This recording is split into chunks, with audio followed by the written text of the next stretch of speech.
To Salvador de Bahia in Brazil next for the 6th Brazil-Africa Forum dedicated to youth emancipation and youth entrepreneurship. 2 days of successful meetings that highlight a decade of closer ties.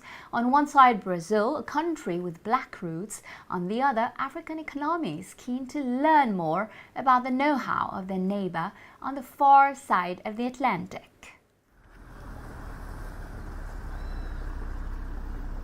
The 6th Africa-Brazil Forum in Salvador de Bahia vowed to encourage youth emancipation and the emergence of young African entrepreneurs. Brazil's most African city, where 87% of the population are black, is particularly well placed to host the event organized by the Instituto Brasil Africa. This Brazilian NGO was founded in 2012 to promote discussions and exchanges, both cultural and commercial, as well as the exchange of technical know-how between Brazil and the African continent. The possibility to put people together. We brought leaders from many areas, from government, from private sector, from academia, from civil society, to present their ideas, the good practices that they do during 2 days. What this will facilitate, if they exchange the experience, this could be a possibility for opportunities, for cooperation and partnerships. And I know, and I'm very sure that very soon we will see the results of the Brazil-Africa Forum in Bahia. For some, these effects are already being felt. These 6 African cassava producers were invited by the Institute to take part in a 6-day intensive course devoted to promoting better crop cultivation practices. This Nigerian producer has already improved his yields with advice from Brazilian agronomists who visited his farm. Advised me to follow good agronomic practices. Before we just used to plant anyhow, but they taught us how to make spacing, apply herbicide in the normal right time, apply fertilizer at the right times. This gave me the best result. Before, in my cassava farm, we used to see 15, 20, 17 tons per hectare, but now I'm bold enough to see at least 30, 35, 40 tons per hectare when harvesting.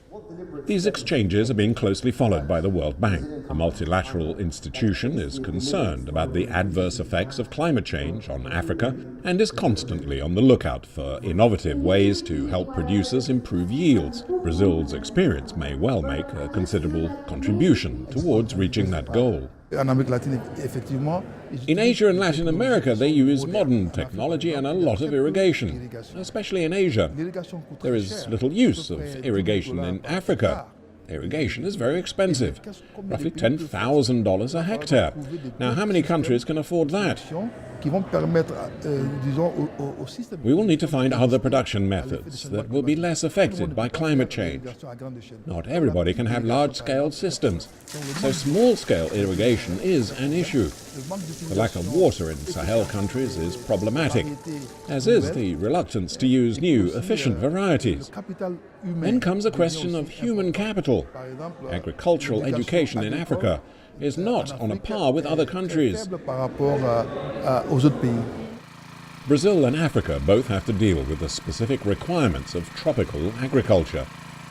Brazilian technological breakthroughs in the domain will be a key factor and should be easily adaptable to the African context. Brazilian industrialists don't need convincing and are ready and willing to share their know-how with the continent's producers. So conservation agriculture, new techniques like the integration of livestock crops and reforestation, permaculture and several other culture techniques that Brazil has been very successful, we are now bringing into Africa. And we believe there is going to be a big change in the next 5 to 10 years in the landscape on agriculture in Africa. Brazil is also well placed to help the continent in the next phase of its agricultural development with a more intensive approach to farming. Before was mostly foreigners doing commercial farming there. Now the natural African businessmen realize that there is a lot of opportunities and money on it. So they are now looking into solutions. And we offer this type of solution that we conceptualize the land, we do the business plan, we define with the clients, with the investors, what to plant, what to grow, which animals to raise, and how to add value to that as well. A few cultural obstacles still need to be overcome to maintain this economic partnership's momentum. Ashif Juma, a seasoned observer of the commercial ties between Brazil and Africa, has great faith in the ability of Brazilian business to rise to the occasion. The Brazilian entrepreneurs, they have this kind of management like American management. They work hard and also they like challenges. And this is the best things to work in Africa. We have a lot of challenges and Brazilians are prepared for that. The annual forum is tirelessly building bridges between Brazil and Africa, which is without doubt one of its strengths. Nothing succeeds like success, and the theme for next year's forum will be food security. With so much riding on the question, the event will certainly be well attended by economic and political decision makers and further contribute to the thriving partnership. According to official figures, Brazilian exports to Africa were worth $8 billion by late October, 26% higher than the same period in 2016. Similarly, Brazilian imports from Africa rose by 16% over the first 10 months of this year, reaching $5 billion.